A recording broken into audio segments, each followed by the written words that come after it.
Hello, everyone. Charles Watts here. Welcome back to Inside Arsenal. It is Monday, the start of another week, the start of Arsenal's official return to pre-season as well. So we'll talk about that a little bit later on in this show. Always a big day in the summer. Just makes you start feeling that the season is just that little bit closer. In fact, it is only 10 days until Arsenal's first pre-season friendly of the summer when they take on Bournemouth over in the United States. So things starting to really pick up now when it comes to club football because, of course, the Euros has finished, as has the Copa America. Not the result I was after yesterday.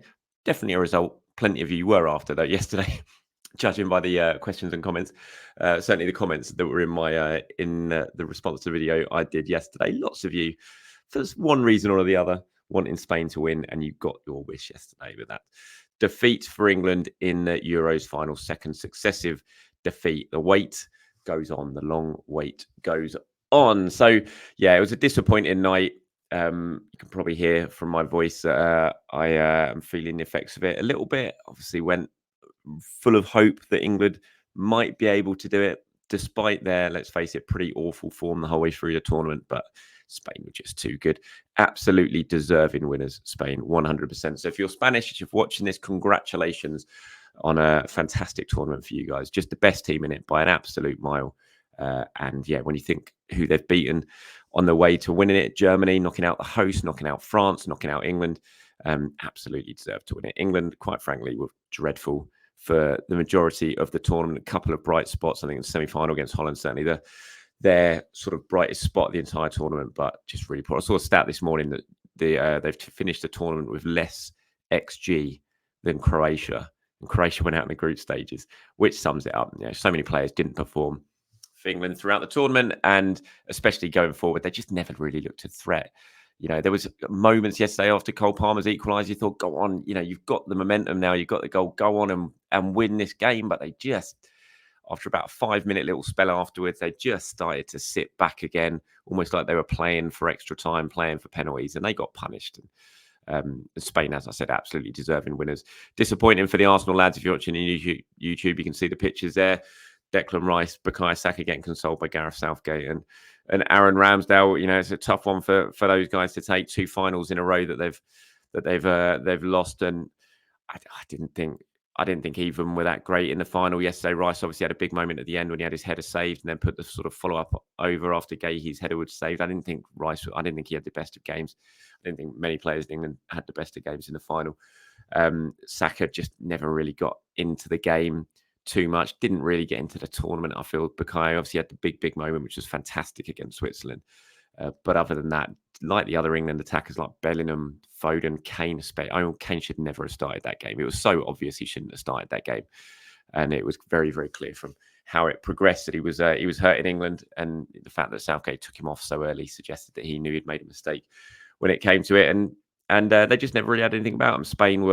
I didn't think Spain were particularly excellent. It was probably one of their worst performances of the actual tournament, but they were still comfortably better than England. And congratulations, of course, to David Raya, who got his hands on the trophy. You could see there on YouTube if you're watching it. I'm very happy David Raya with his medal and his and holding the Euros trophy aloft. So one Arsenal player wins an international tournament this summer. The rest of them couldn't quite get the job done, but David Raya will be coming back as a champion. So congratulations to him. He'll go away on a big holiday now. Of course, we'll go back to Spain, do the celebrations.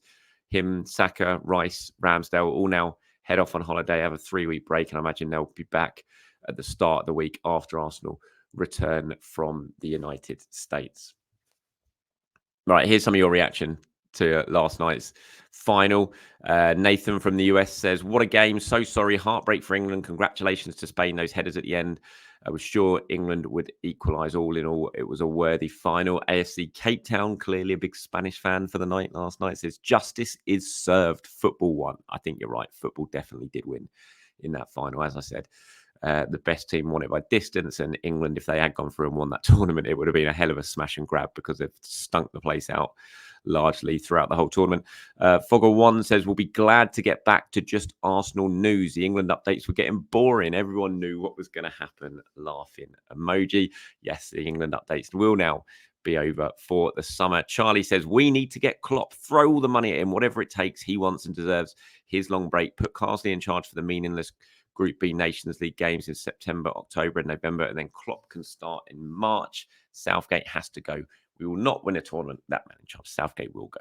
There's no way Southgate stays after this. And we were talking about that in the pub watching the game last night. We were all saying that Klopp would be absolutely perfect. It will never happen. I can't see a way Klopp decides to manage England, but it would be the perfect choice. There's no doubt about it.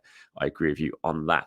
Charlie Lewis here, he says, well, I'm feeling rather deflated after that game. It's probably the best way to describe it. I've never been convinced by Southgate, and it's time for a change now. But we have to maintain my national pride and be happy all the Arsenal boys are fit and healthy. As for my team of the tournament, I think I'd probably go with Marmadashvili, Carvajal, Saliba, Gahey, Cucurella, Fabian Ruiz, Olmo, Saka, Yamal, Gula, Williams, and Mikatutsi. I mean, I'd certainly have Yamal over Saka. I think Yamal is an absolute shoo-in for the right-hand side, but I can't really disagree with much of that. I think it's a really good looking team there. So, fair play, Lewis. Agree with you on that one, but I'd certainly be having Yamal over Bukayo Saka for that one. Okay, Arsenal are back for pre-season. Always, as I said at the start of the show, always a really good thing. We've obviously had the pre-season over in Marbella, that training camp that a few of the players have gone on. Now it's back to the proper, daily grind at London Colney. It's going to be a week of testing and things like that this week. They will, of course, get out on the pitch as well. We'll have the likes of Reece Nelson, Martin Odegaard, Ben White, Thomas Partey, Gabriel Jesus. Who else is going to be there? Emil Smith-Rowe, Eddie Nketiah, those sort of players. So they're all the sort of group one who will be coming back this week. I think another group will come back just maybe. A few players will start filtering back just maybe at the end of this week to be on the plane for the pre-season tour. And we'll certainly have the last group coming back after the pre-season tour. So they're the players who've gone really, really deep into the Euros, like Saka and Martinelli with Brazil, and obviously Declan Rice and people like that. Although saying that, I think Martinelli and Gabriel, maybe they will have a chance of going to the US tour. Yeah, last time I was asking someone about that, they weren't sure. So I'll see if I can find out about it this week to see who will and who won't be going on the US tour. But you always just, as I said, just makes it feel a little bit closer, doesn't it, at the start of the Premier League season when you see players. I'm sure Arsenal will be tweeting out some media content, go on the website in terms of the players back at Colney today, going through their testing and some of the ball work that they'll be doing.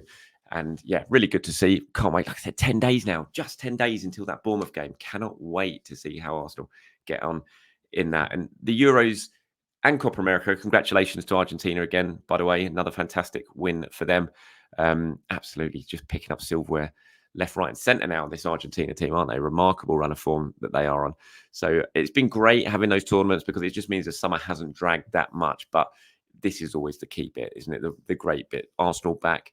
You think that the transfer window is definitely going to kick into gear from this point. It's been a pretty slow burner because of the Euros, but I think they're certainly going to start seeing some movement now that is over. Clubs are going to start really trying to get themselves into gear. It'll be interesting. I think this could be a big week for Arsenal. We'll have to wait and see. But Mikel absolutely likes to get players on board before the US tour. I'm not expecting loads now, but maybe one this week. Calafiori, those talks are still ongoing. Nothing has been agreed yet. The two clubs are still unable to come to an agreement in terms of how that is going to be structured and paid for. Can they get it done over the line this week to give them a chance of maybe being involved in the US squad? Arteta would love that. I know he would love that. Bologna are saying that he's going to go back to pre-season training with them if something doesn't get sorted pretty soon with Arsenal. So you feel like this could be a really big week for Calafiori. And it'll be interesting to see what else happens with the likes of Nico Williams now that Spain have finished their tournament. Dani Olmo as well. Players like that who have got these appealing release clauses that lots of top clubs across Europe are going to be looking at and waiting to sort of try and trigger these release clauses, but probably wait until the Euros was done and dusted. So I think that will start to kick into gear now, and everything, the attention just firmly turns to club football once again. Moving on, Tommy Setford. This is one that looks like it's going to happen pretty quickly now. You would hope an agreement has been reached between Arsenal and Ajax. I was talking about this in yesterday's show, that the talks were ongoing to try and get this deal done. It looks like it is now. going to go through. Obviously, going to be part of the academy set up at Arsenal, not coming straight into the first team picture. Although, if this deal gets done in time for the US tour, then maybe they will take him out on that tour because they're not exactly blessed with goalkeepers. There's going to be no Aaron Ramsdale. There's going to be no David Raya. So if they can get Setford done before the end of the week, then maybe he will go over with Carl Hein to play a part in the tour. So we might actually get to see him in action. But it is very much a sign-in at the moment aimed at academy football rather than first team football. It's going to be about €1 million, so just under or just around £900,000 to sign him from Ajax. But obviously a very highly rated young goalkeeper and part of the big goalkeeping shake-up that is going on at Arsenal this summer. Aurora Freak here has got in touch with Setford coming in. Do you think Carl Hein will get his loan move quite imminent, or will he stay until Raya is back? Will be interesting to see, but a loan seems necessary for him. And the earlier he's at new club, the faster he will be integrated there. So I hope it will happen soon. I just think, as I've just mentioned, because there's no Raya and because there's no Ramsdale, I would be surprised if a loan deal is sanctioned until after the US tour, because it's just like, who else is going to be in goal for Arsenal in this US tour? It just, so, talks will be ongoing. I think he will get this loan move now before the season starts, but I don't think it's going to be directly linked to the fact that Setford's coming in, because, as I said, Setford, I think, is going to be the academy goalkeeper. But I think Carl Hein's going to have to play in the US tour. So I think this loan deal, it might start being put into action now, but I think he'll probably wait until they're back from the US. And then we've got Raya back, we've got Aaron Ramsdale back, and maybe Dan Bentley has signed by that point, and Arsenal have been able to come to an agreement with Wolves for him. And who knows, Bentley again might be another one you could put on the list that could happen this week before they go to US tour. And if that does happen, then maybe they will, if they have already got something set up with Carl Hein, which I suspect, although I don't know, might be the case, that they would sanction it before the US if, but only if, Dan Bentley is signed in time and could then play over in the States. Here's one from Mason. It says, morning, Charles. Hope you're not feeling too rough after last night, physically and emotionally. Well, I'm feeling pretty rough, both physically and emotionally, I have to say. But thank you very much for your kind words there. What are your thoughts on Lautaro Martinez? Seems to be one of the best strikers in world football, has got consistent numbers over the past few years, but there has been very little talk of him moving anywhere. Is he unattainable? Of course, Lautaro Martinez scoring the winner for Argentina in their Copa America win against Colombia. Really worrying scenes before the game in terms of crowd trouble, or not crowd trouble. That's the wrong way of describing it. Sorry, but just too many fans trying to get into the game without tickets and real overcrowding.